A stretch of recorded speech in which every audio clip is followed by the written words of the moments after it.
Goedemorgen gemeente, hartelijk welkom in deze dienst, waarin we het heilige avondmaal mogen vieren.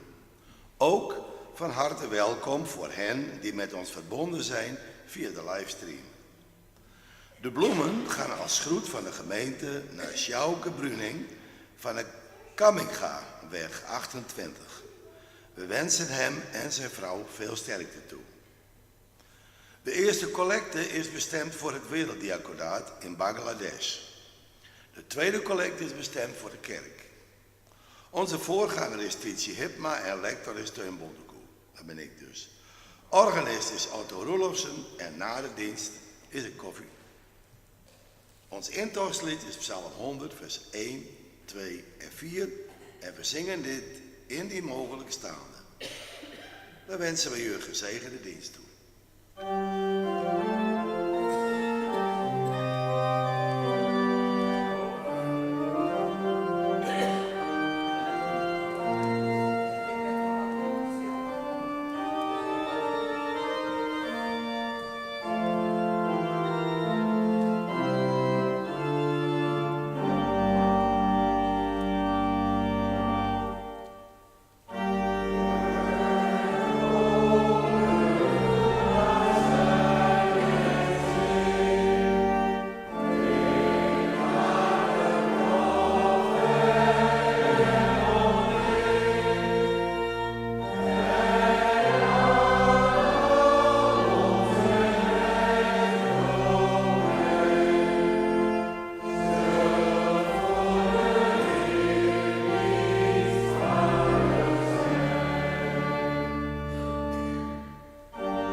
Ons hart keren naar God.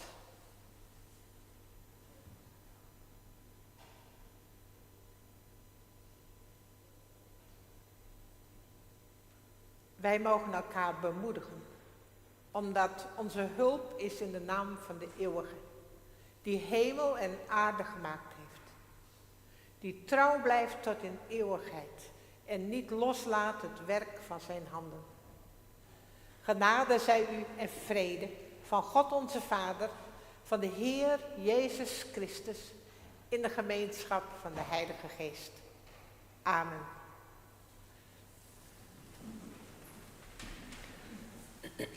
Gemeente, fijn dat we hier vanmorgen samen kunnen zijn, ook verbonden met de mensen die thuis deze dienst mee vieren. Het zou dus vandaag dat het koor mee zou zingen in de kerkdienst. En dat gaat niet door, omdat Sjouke Bruning weer ziek is. Dat is heel jammer. Het is jammer dat het koor niet mee kan zingen, maar het is nu natuurlijk nog meer jammer dat het niet zo goed gaat met de gezondheid van Sjouke. En we hopen dat dat weer beter mag gaan. Er stond van de week, er komt iedere week een nieuwsbrief van de landelijke kerk. Die komt zo via de mail her en der binnen. En deze week iedere keer staat er een klein artikeltje in over het een of het ander. En deze keer ging het over het begin van de kerkdienst. Hoe beginnen wij de kerkdienst? Sommige kerken beginnen ze zoals wij, de meeste kerken trouwens denk ik, met welkom en mededelingen van de ouderling die de gemeente welkom heet.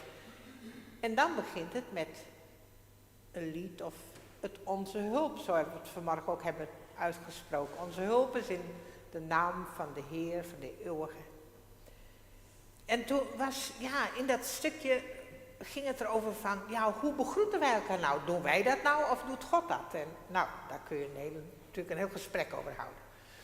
Nou is er een Facebookpagina waar predikanten en kerkelijke werkers op zitten en die gingen daar ook over praten.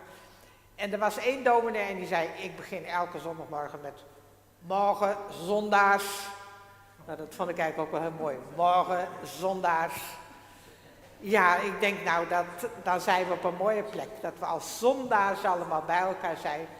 En dat we alles weer mogen zien in het licht van de genade. Dus ik hou het af vanmorgen maar op. Morgen zondaars. Dat past ook mooi bij het volgende lied wat we na het gebed gaan zingen. Jezus wil je meeskomoed zien.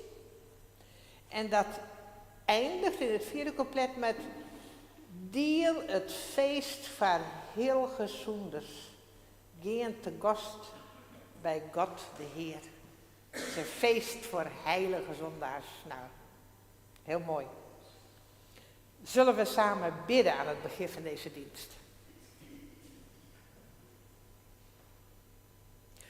Dank u wel, God, dat we hier samen mogen komen, precies zoals we zijn. Met alle licht- en schaduwkanten. En dat u ons helemaal aanvaardt zoals wij zijn. Als uw kinderen. Dat wij gewoon bij u mogen komen. En dat wij uw liefde mogen ervaren. En dat we zo mogen opleven. En dat we zo mogen groeien als kinderen van u. Door te luisteren naar uw woorden. Door te proeven van het brood en de beker die Jezus ons geeft. Wij bidden God dat we dat mogen ontvangen met hart en ziel. Wij komen bij u met ons eigen leven en met het hele bestaan van deze wereld, van uw schepping. En er is zoveel gebroken, God. Er is zoveel strijd en onvrede. Er is zoveel onverschilligheid. Zoveel boosheid. Zoveel verdriet. En wij bidden God, ontferm u. Ontferm u over deze wereld. Ontferm u over ieder mensenkind. Ontferm u over ons. Amen.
gaan straks lezen een stukje uit het Marcus-evangelie. Marcus 1, nog steeds Marcus 1, vers 29 tot 39.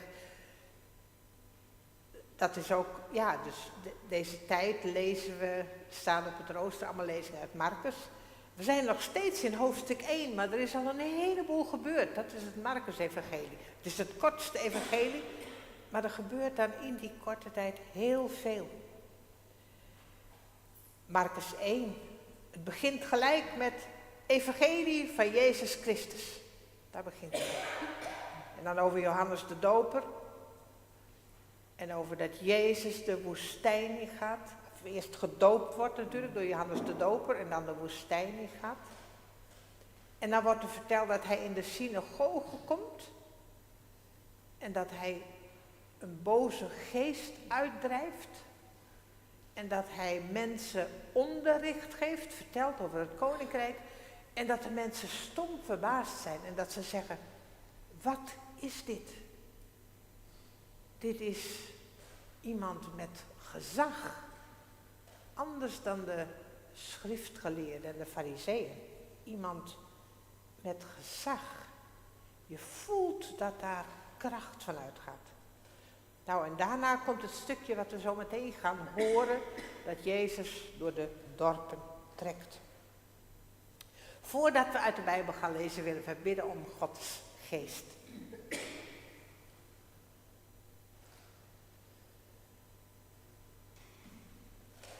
Heer onze God,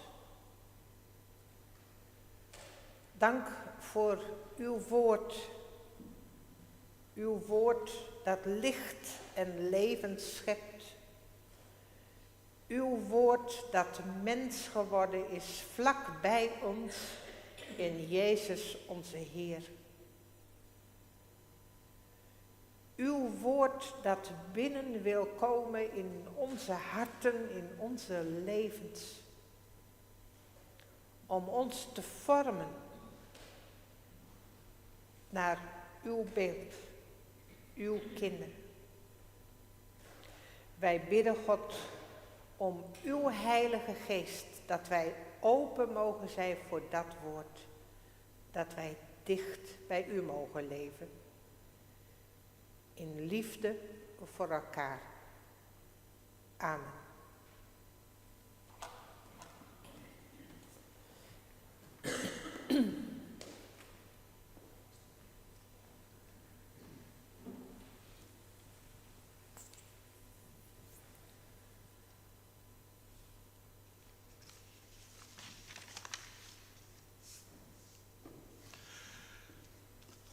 Toen ze uit de synagoge kwamen, gingen ze rechtstreeks naar het huis van Simon en Andreas, samen met Jacobus en Johannes. Simons schoonmoeder lag met koorts in bed en ze spraken met Jezus over haar. Hij ging naar haar toe, pakte haar hand vast en hielp haar overeind. Toen verliet de koorts haar en ze begon voor hen te zorgen. 'S Avonds laat, toen de zon al was ondergegaan, brachten de mensen alle zieken en bezetenen naar hem toe. Alle inwoners van de stad hadden zich bij de deur van het huis verzameld. Hij genas vele zieken van allerlei kwalen en hij dreef veel demonen uit. Maar stond ze niet toe om iets te zeggen, want ze wisten wie hij was. Vroeg in de ochtend, toen het nog helemaal donker was, stond hij op, ging naar buiten en liep naar een eenzame plek om daar te bidden. Maar Simon en de anderen die bij hem waren, gingen hem vlug achterna. En toen ze hem gevonden hadden, zeiden ze tegen hem: "Iedereen is naar u op zoek." Toen zei hij: "Laten we ergens anders heen gaan, naar de dorpen hier in de omtrek, zodat ik ook daar het goede nieuws kan brengen. Daarvoor ben ik immers op weg gegaan." In heel Galilea bracht hij het nieuws in de synagogen en dreef hij demonen uit. Zingen we nu een lied en Jezus die op alle merken. De wijs van Psalm 91a.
Gemeente van onze Heer Jezus Christus. Op het eind van het gedeelte wat we gelezen hebben, daar zegt Jezus, wij moeten ook naar andere dorpen gaan. Om daar het goede nieuws te brengen, want daarvoor ben ik immers op weg gegaan. Het goede nieuws brengen, daarvoor ben ik op weg gegaan. En 1 hoofdstuk verder in Markus, als er alweer van alles is gebeurd en Jezus mensen heeft genezen en in gesprek is gegaan met de Farizeeën en nog meer. En als hij bij Levi, de tollenaar, is binnengegaan om te eten en te drinken, dan zeggen de Farizeeën, wat moet dat daar bij die tollenaars en zondaars? En dan zegt Jezus dus, ik ben niet gekomen om rechtvaardigen te roepen, maar zondaars. Dus daar zijn we, morgen zondaars. En dat is heel bijzonder. Dat het zo is dat Jezus gekomen is om overal het goede nieuws te brengen. En dat hij gekomen is om overal de zondaars te roepen. En dan is het goed om erbij stil te staan wat zonde eigenlijk is. Zonde is in onze theologie en onze kerken soms helemaal versmalt tot het overtreden van de regels, het overtreden van het zondagsgebod of het overtreden van, wat voor geboden en regels dan ook maar. En dat je er een schuldgevoel van overhoudt van, en doe ik het nou wel goed en mag ik nou de was wel ophangen op zondag en allemaal die dingen. Het is geen onzin, maar het is wel verworden tot een keurslijf eigenlijk waar we niet meer mee uit de voeten kunnen. Maar wat zonde eigenlijk is in de Bijbel, dat is dat mensen het doel, de zin van hun leven zijn kwijtgeraakt. Dat is wat het letterlijk betekent in de Bijbel. En nog meer misschien, dat ze de verbinding zijn kwijtgeraakt. De verbinding met God. En daardoor ook de verbinding met hun diepste zelf. Want wij zijn immers gemaakt naar het beeld van God. En dat we daardoor ook de verbinding met elkaar kwijtraken. God liefhebben en de naaste als jezelf. Dus dat is nou zonde, dat we de verbinding met God kwijtraken, met onszelf en met elkaar. En daar raken we buiten onszelf. En dan raken mensen in de war en ze raken het spoor bijster en ze raken opgebrand. En dat is nou zonde, dat gebeurt. En Jezus is gekomen om opnieuw die verbinding te brengen. Om die zondaars te roepen, weer in verbinding, in het nieuwe verbond te brengen. Dat zeggen we ook bij het avondmaal. Deze beker is de beker van het nieuwe verbond. De nieuwe verbinding in mijn bloed.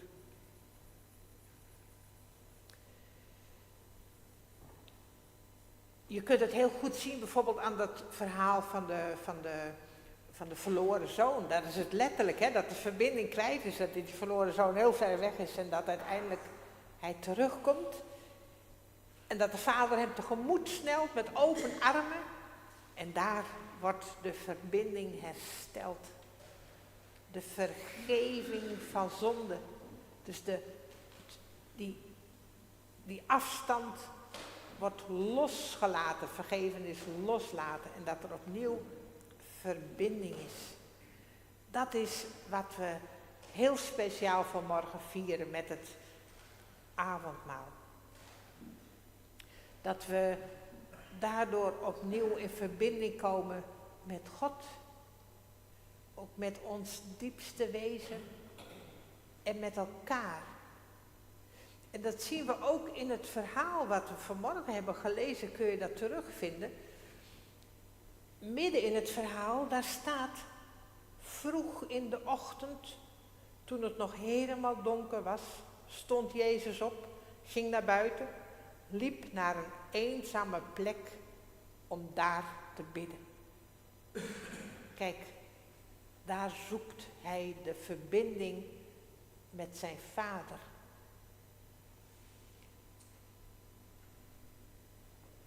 En ook wij worden in dat verhaal uitgenodigd om die verbinding te zoeken.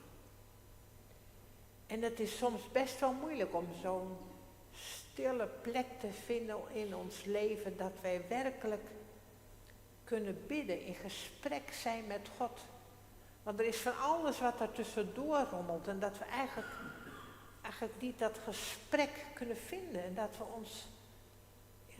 we geen verbinding vinden met God. Maar Jezus blijft roepen. Hij blijft zondaars roepen. Kom, kom. En elke keer opnieuw mogen wij ook bidden, in gesprek gaan, om opnieuw verbonden te raken. Dat is het midden van het verhaal. En daaromheen zien we dus vanuit die verbinding met God hoe Jezus overal aanwezig is. Vanuit die verbinding dat waar het hart vol van is, daar stroomt de mond van over. Dus dat hij in woorden en daden overstroomt van die verbinding met God. Als een waterval is dat in het Markus-evangelie achter elkaar die verhalen. Met gezag. Als je zo in verbinding bent met God, kun je met gezag spreken.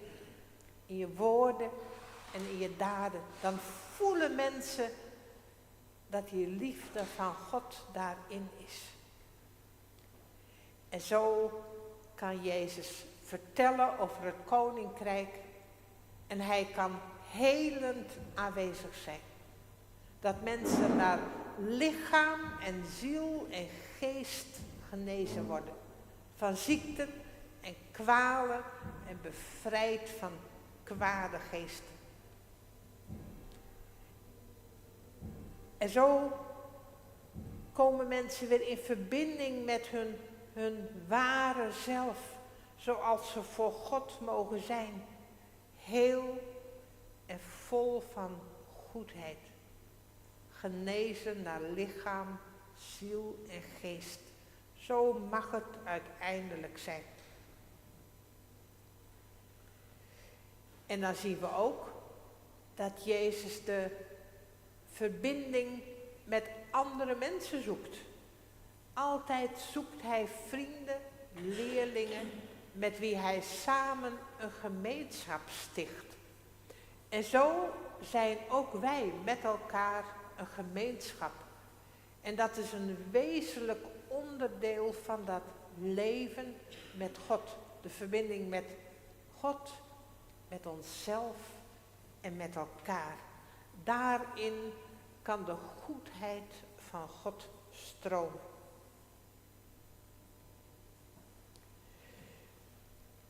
En zo worden wij vanmorgen verzameld als een gemeenschap rond de tafel. Die ons herinnert aan het paasfeest dat Jezus vierde met zijn leerlingen. Het feest van bevrijding, weg uit de vreemde, thuiskomen bij God en bij elkaar. Dat is het paasfeest. En daar zegt Jezus, als hij het brood en de wijn uitdeelt, teken van dat feest. Ikzelf, mijn lichaam, is dat brood. Ikzelf, mijn bloed, is de wijn. En zo deelt Jezus zichzelf uit, zijn liefde uit, om opnieuw de verbinding te maken met God, met jezelf en met elkaar. Wat een geluk dat we iedere keer dat feest van die nieuwe verbinding mogen vieren. En laten we bidden dat die verbinding, dat we dat ook mogen ervaren. Ieder van ons en met elkaar. Amen.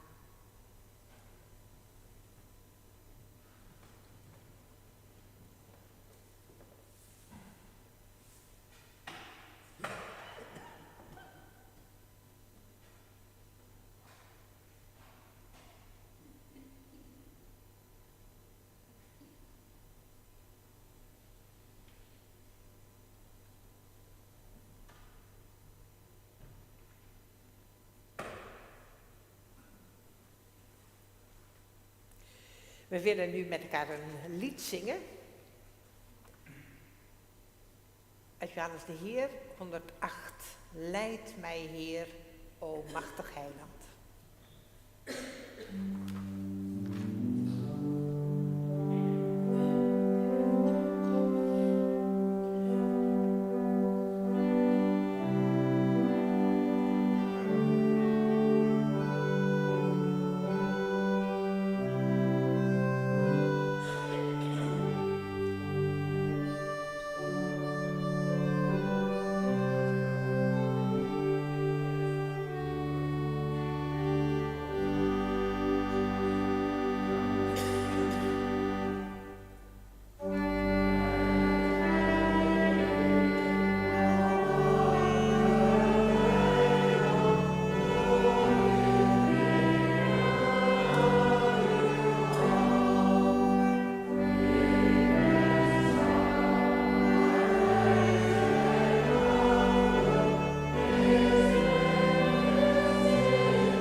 Wij mogen nu samen danken en bidden. En ik wil jullie ook vragen of jullie nog iets willen noemen voor de dankgebeden, voor de voorbeden. Dan is daar gelegenheid voor. Het is wereldkankerdag. Ze hebben vooral mensen moeten meer zitten. Maar kanker. Ja, wereldkankerdag. Ja, is goed. En dan een van mensen die depressies. Ja, maar meestal. Die jongeren, die boven zitten dan op zo'n mooi beeld. Ja, ja. Ik lees in samen bij de beeld. Ik dacht ik was even jaren. Gisteren iets bij, de uitgang wat onhaan is. Nou, ze hadden het perfect goed. Ja, Ze zei dat is iemand die het best staat. ja, Die dit anders. ja. Dat is, hebben jullie dat gezien in het echt of in de krant van dat beeld wat er in Balzwart staat, hè? Stille strijd heet het beeld. Het is een jongen die helemaal in elkaar gedoken zit met een grote gele cape of trui aan. En dat gaat over jongeren die onder depressie lijden of zelfmoordpogingen hebben gedaan. Natuurlijk heel ingrijpend. Maar daar vraagt het aandacht voor. Ja, dat is goed om daarvoor te bidden. Ik zou zelf nog willen noemen dat er in verschillende landen opnieuw protesten zijn van boeren. En ik dacht, ik zou willen bidden voor wijsheid en inzicht. Dat we kunnen bedenken met elkaar hoe dat nou een weg moet vinden. Daar zou ik voor willen bidden. Zullen we samen bidden?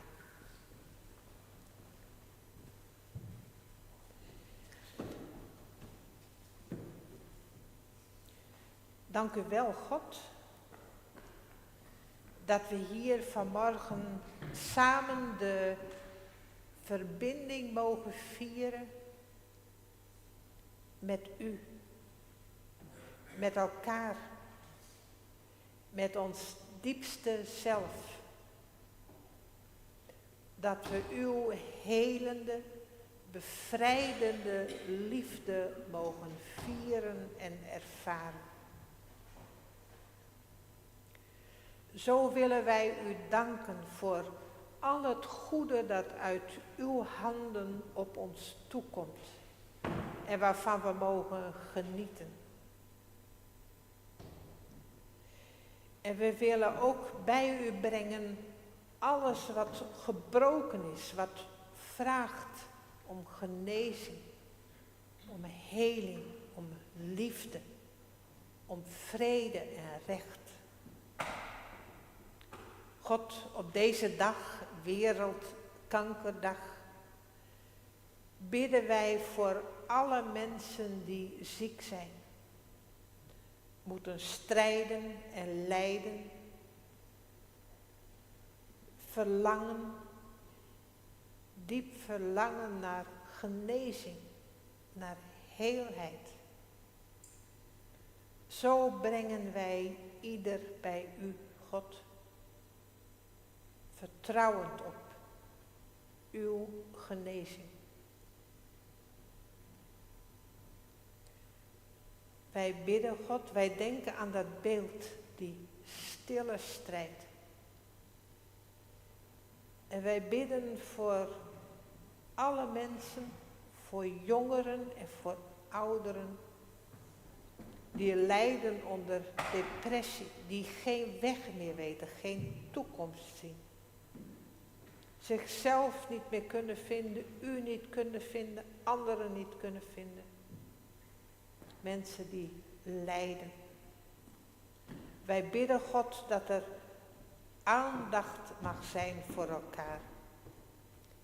En dat mensen liefde mogen voelen. Wij bidden voor deze wereld, God. Wij bidden voor de boeren in alle landen.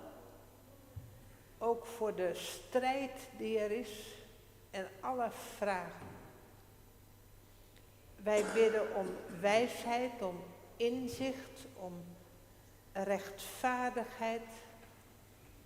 Heer, dat er een weg mag zijn dat wij in vrede goed met elkaar kunnen leven. Zo bidden wij ook voor de plekken waar oorlog is, waar mensen in nood zijn, geen veilig heenkomen vinden, moeten vechten. Wij bidden om uw vrede. Wees met ieder mensenkind. En in de stilte, God, willen we bij u brengen wat een ander niet kan zeggen.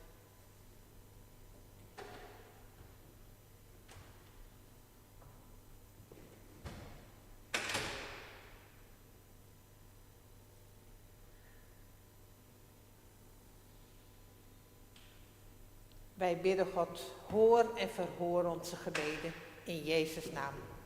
Amen.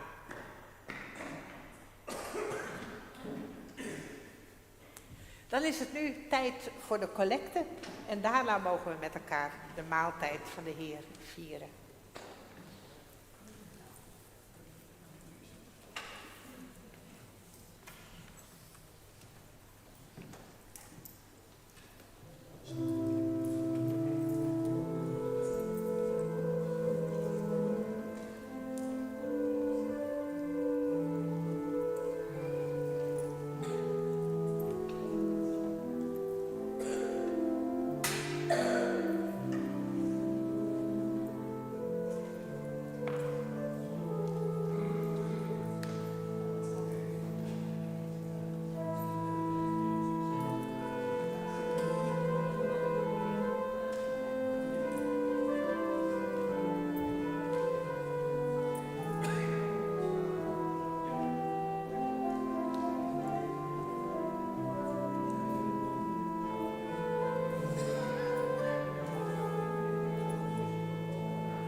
Avondmaal vieren.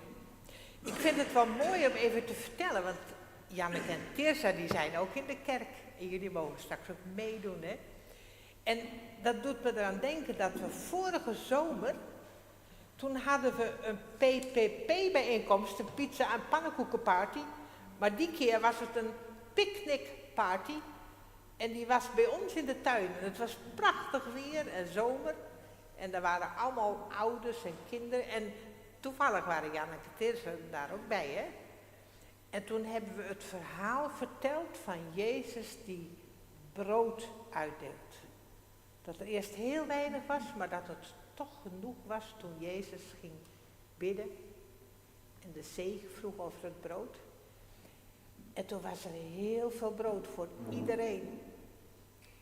En die zondagmorgen hadden we hier het avondmaal gevierd en er was nog brood over.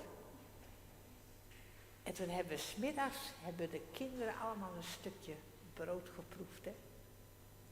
En nu vandaag krijgen we ook allemaal een stukje brood en een slokje wijn of druivensap. Om eraan te denken dat Jezus alle liefde van God aan ons wil geven. Dat we dat samen mogen delen. En nu gaan we eerst samen bidden en danken. Heer onze God, wij zegenen uw naam. Omdat u ons vasthoudt overdag en in de nacht. Omdat u onopgeefbaar trouw blijft aan uw mensenkinderen. Omdat u binnenkomt in ons bestaan, genezend en bevrijdend. In Jezus Christus onze Heer. Omdat u ons doorstroomt en aanvuurt met de adem van uw geest. Met heel uw gemeente van alle tijden en alle plaatsen zingen wij daarom met heel ons hart u toe. Amen.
We zegenen Jezus onze Heer. Want in de nacht waarin de Heer Jezus werd overgeleverd, nam hij brood, sprak het dankgebed uit, brak het brood en zei: dit is mijn lichaam voor jullie. Doe dit telkens opnieuw om mij te gedenken. Zo nam hij na de maaltijd ook de beker en hij zei: deze beker is het nieuwe verbond dat door mijn bloed gesloten wordt. Doe dit telkens als jullie hieruit drinken om mij te gedenken. En nu wij de maaltijd vieren, doen wij wat de Heer Jezus heeft gezegd. We gedenken Christus onze Heer. Zijn dood verkondigen wij, zijn opstanding belijden wij en zijn toekomst verwachten wij. Amen. Kom, Heer Jezus. Bidden wij om de Heilige Geest. Kom, Heilige Geest van God, die heel maakt. Geest van liefde, van inzicht en beweging. Ontsteek ons verlangen. Laat onze harten branden. En maak ons één lichaam van Christus. Amen. Zingen wij nu samen het Onze Vader.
Dan komen we nou bij elkaar in de kring.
En nu zijn we allemaal met elkaar in de kring.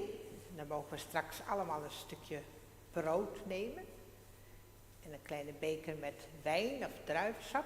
En als de diakenen dat uitdelen, dan wachten we even tot iedereen iets gekregen heeft.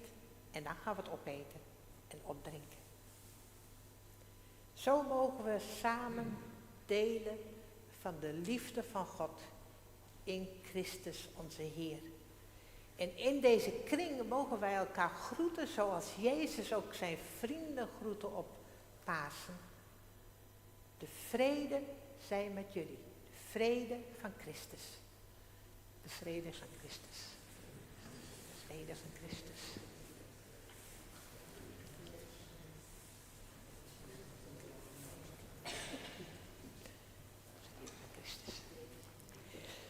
En dan zingen wij met elkaar een lied, brood hier gedeeld om het leven.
Het brood dat wij breken is gemeenschap met het lichaam van Christus.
Neem dit brood, gedenk en geloof dat het lichaam van onze Heer Jezus Christus gegeven is tot een volkomen verzoening van al onze zonden.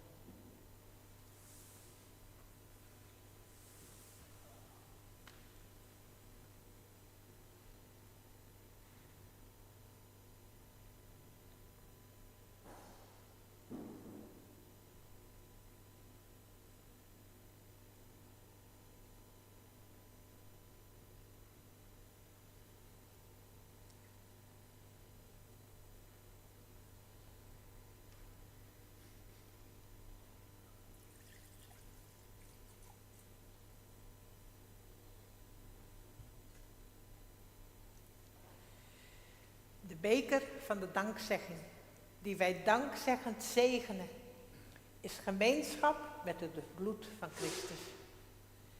Neem die, drink er allemaal uit, gedenk en geloof dat het kostbaar bloed van Christus gegeven is tot een volkomen verzoening van al onze zonden.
Drink dan de wijn van het koninkrijk.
Zullen we nu samen danken. Heer, wij danken u voor de kracht en de vreugde van deze gemeenschap met het lichaam en bloed van Christus. Voor zijn tegenwoordigheid in ons en bij ons, elke nieuwe dag. Zend ons nu uit in de wereld met de kracht van uw Heilige Geest, om te leven en te werken tot uw lof en eer. In Jezus' naam. Amen. Wij willen nou maar eens een lied, dus danklied jongen. Nou wil ik van Jezus leefde jongen.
Wij zijn haast aan het aankomen van deze tjeest. Fijn dat je weer aan je bij elkaar bent. Thuis met ons verbonden om dit feest van God te vieren. Je bent hartstikke welkom bij de koffie. En ik wil nog even wijzen op achter in de kerk zit een bus met de briefjes in kennen van het inspiratieweekend. En daar laat ik een intekenlijst neer, dat je de briefjes net bij hem hebben, van de sneute missie. Dus als je mij nog aan de workshops en of dat je mij eten, dat kun je daar even invullen. En je mag ik nog een briefje in de brievenbus van het weekend je hem dat willen. En dan, dat is sneeuwen. En als het nou is, dan hebben we om 10 uur een tjest in Piersteen. Dat vind ik wel een hele bijzondere tjest. Dus daar ben je alweer hartelijk welkom. En dan mogen wij gaan met de zegen van God, met de goede woorden van God voor ons leven. De genade van ons Heer Jezus Christus en de liefde van God en de meerskip van de Heilige Geest, wees mij hem alle jaar.